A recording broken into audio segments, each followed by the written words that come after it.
If you're supporting somebody living with dementia, you've probably been on the receiving end of shouting, swearing, hitting, or refusing care, and you've thought they're just being difficult. But in dementia, that behavior is almost always communication. In this episode, I want to show you that how to move away from they're aggressive to they're distressed and they're trying to tell us something. Often when supporting those living with dementia, we have to understand that dementia isn't just around memory loss. It affects all different elements of a person. Their personality, their perception, their communication skills, their processing ability. It affects so many different areas of where the person is in the world, how they're coping, how they're understanding, and how they're being able to interact with the world as it is. Sometimes what we perceive as aggression, it might just be their only way of communicating pain, fear, or confusion. The brain doesn't necessarily know exactly what's happening or isn't orientated to the here and now. So sometimes the behavior is absolutely rational. Just the context the behavior's in, it's wrong. If I found myself locked in a building and needed to get home to find where my kids were, and when I went to a door, either I couldn't open it, or when I asked people to let me out, they just ignored me or told me no, well, what would you do? You potentially walk around and try and find another door. You'd try and break out the door. Maybe you'd sit in a chair and see if you could spot to see if anybody puts the code in to allow you to get out. So all those behaviors are completely rational. Just the context of a person being in a home to keep them safe, being in a home, being in their own home, for instance, may cause a lot of confusion for those that are supporting them. And also a lot of distress. When we're looking at dementia, as I said, it isn't just around memory. It affects, depending on where the brain region is being affected, it can affect memory, language, processing. So sometimes behavior becomes the loudest communication channel. It's the most reliant. It's the quickest and most accessible for a person in that particular moment. Think about if you touch something hot, your arm pulls back immediately. You don't have time to think about it. You don't say, hey, can somebody move this saucepan away from me? You'll pull your hand back. The behavior comes first. Well, that can be exactly the same with lashing out or swearing, shouting, screaming, whatever, if it's simple reactive behaviors in that moment. So when the brain changes, sometimes the mouth can't always keep up. So the body does the speaking for them, pacing, shouting, lashing out, refusing, whatever it is. No is a safer word to say than yes when you're feeling distressed. And if you're wondering whether there's an evidence of that being true, think about the next time that your kids ask you for something or you get a cold caller trying to sell you something. The safest thing to do is just go, no. That's a knee-jerk reaction when we're in fight and flight, because it's safer to say no and think about it than it's say yes and then think about it. So that doesn't mean you're being defiant. It just means actually you're giving yourself time. You reacted in that moment, giving yourself time to respond. So let's reframe this term. Now, I like the term challenging, but I always refer to behavior that challenges rather than challenging behavior. Because challenging behavior refers to behavior itself, with behavior that challenges refers to our experience of it. However, understanding behavior itself, if we're labeling their behavior as a case of distressed behavior, maybe sometimes a better explanation. So instead of calling it challenging behavior, a lot of organizations, particularly those when we're talking around dementia, talk about this distress behavior. It helps us to kind of recognize what might be going on for the person, because that's what it is. It's a stress response. It's a survival mechanism. It's a communication of need or danger.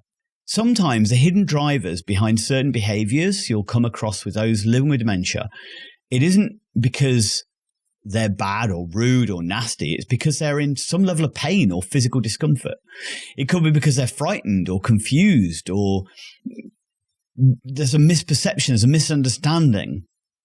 It could be that they're overstimulated. There's too much going on. They're feeling overwhelmed. Or it could be they're understimulated and bored and frustrated with that understimulated brain.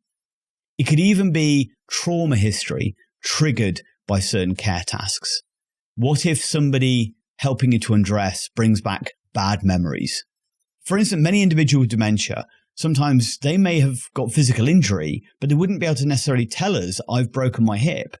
Actually, their behavior is aggressive and dismissive and defiant, and even though they're still walking around on a broken limb. That's the nature of understanding behavior in dementia. However, on an aside, sometimes the behavior is not around distress behavior. Sometimes the person is agitated because the people around them are not doing their job well. They're being rude to them. They're feeling belittled, dismissed, invalidated, questioned, infantilized. And if I'm infantilized, I don't need a diagnosis of dementia to get annoyed.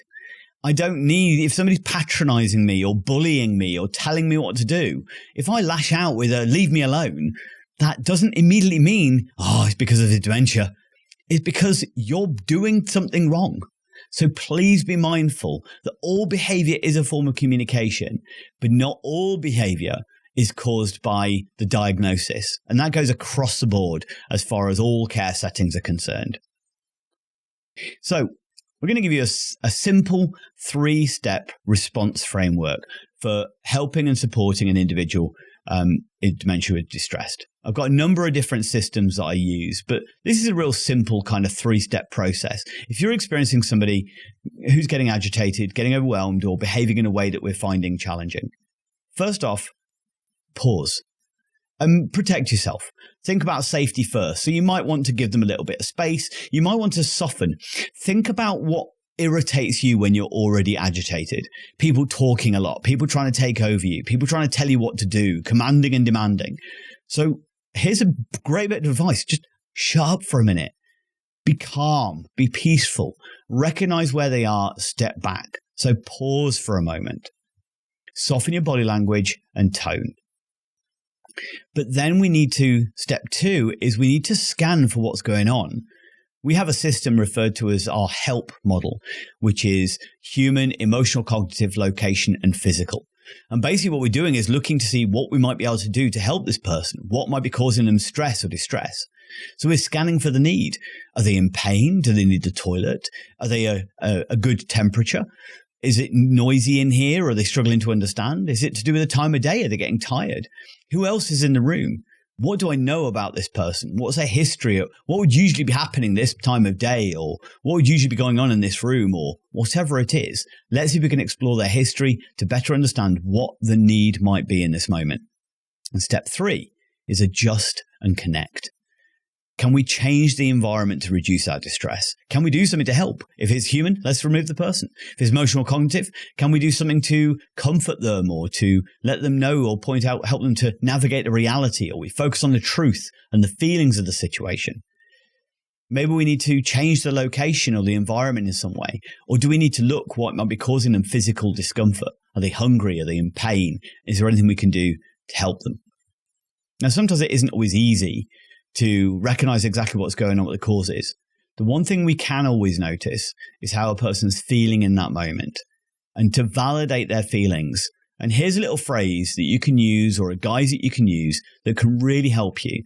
And this will work for a family member, somebody you're professionally caring for. It doesn't really matter. I'm sorry. When you recognize they're distressed, saying, I'm sorry, this feels really frightening, doesn't it? Or, I'm sorry, this must feel really overwhelming. And then refer to, let's slow down and figure it out together. We're immediately going into collaborative. So we have an acronym called HEART as well. So we hear the person, and hearing isn't just listening to what they're saying, it's listening to everything they're doing, what their body language is indicating. Then we've got empathy, which is the E. Then we've got A for align, join them in their world. Become a collaborator, become somebody that's on their side, then offer some reassurance, okay, or point out the reality of the situation if it's something we feel we need to. Sometimes it's not appropriate with dementia. And then transition. That's when we redirect or distract. It's connection before correction. So HEART is we hear them, we empathize, we align, we reassure, and then we transition. So let me go through that script again. I'm really sorry. This feels really frightening, doesn't it? Let's slow down and figure it out together. Okay. So if somebody's really distressed, I want to go home. I understand. I completely understand why you'd want to go home. Let's slow down and see if we can figure this out together. The first thing we want to do is calm a person's emotional state before we start trying to figure out a redirection or a distraction. We've got to help the person feel validated, like you're understanding them, like you're there with them, rather than trying to calm them down. And please, anybody who listens to this, if you catch yourself or anybody saying calm down to somebody in a distressed state, please, in post-incident reflection or as you're reflecting on it afterwards, recognize that wasn't the right thing to say. One other important thing related to any distress behaviors is it can be hard. If we're having to cope with somebody saying something repetitively over and over again, if somebody's looking to run away from the setting over and over again, if somebody's being nasty and rude and lashing out, it can be extremely difficult. You can't offer calm you don't have. If you're running on empty, if every shout feels like a personal attack instead of a distressed brain asking for help, then you need help. You need to look at how can I self-manage? How can I regulate? Because if you can't, how are they supposed to? Some staff can do amazing things when they're in the right place at the right time. A friend of mine who showed me a bit of footage of an incident where she went over and she ended up speaking to this lady who was agitated and distressed and managed to kind of talk her down by just joining her in a world, by acknowledging her emotions, but then finding a moment to redirect this lady in a different route. Suddenly then she had to connect first. She had to acknowledge her feelings, recognize where the lady was, empathize with her. But then it was a case of then pointing out, you look absolutely lovely today, by the way. But it was that connection first before she got the chance for reassurance. So sometimes in dementia care, what we label as aggression is often a terrified brain saying, please help me to make sense of this. If we only try to stop the behavior, we miss the message. If we listen for the need, everything changes. Distressed behavior in dementia is not badness. It's communication with the volume turned up to 10. And you deserve support too. Calmer staff or calmer caregivers, calmer environments, and that's dementia care at its absolute best. Have you ever encountered an adult or child's behavior that has felt difficult, overwhelming, or challenging? Have you sometimes felt at a loss of what to do, or know that you didn't handle it quite right? People are complex and unpredictable, and their behavior can be like the weather.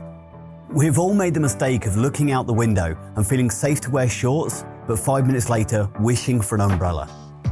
What if, like a weatherman, you understood how humidity, temperature, and pressure all come together to cause the weather, allowing you to better prepare, predict, and respond, and prevent ever having a picnic ruined by a thunderstorm ever again? My book, called Targeting the Positive with Behaviours that Challenge, helps you to become the weatherman of behaviour. It provides you with a toolkit to increase competency, confidence, resilience, and empathy, so you feel more assured about how to respond to distressed or dysregulated behaviours in others, including those affected by trauma, mental health, neurodiversity, learning disabilities, or dementia. Build better connections, achieve de-escalation, and improve outcomes for yourself and those you engage with my celebrated 6-stage target model, a step-by-step process to reduce distress for everyone.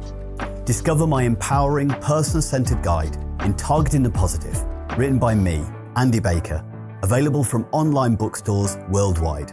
Find a link in the description and order today.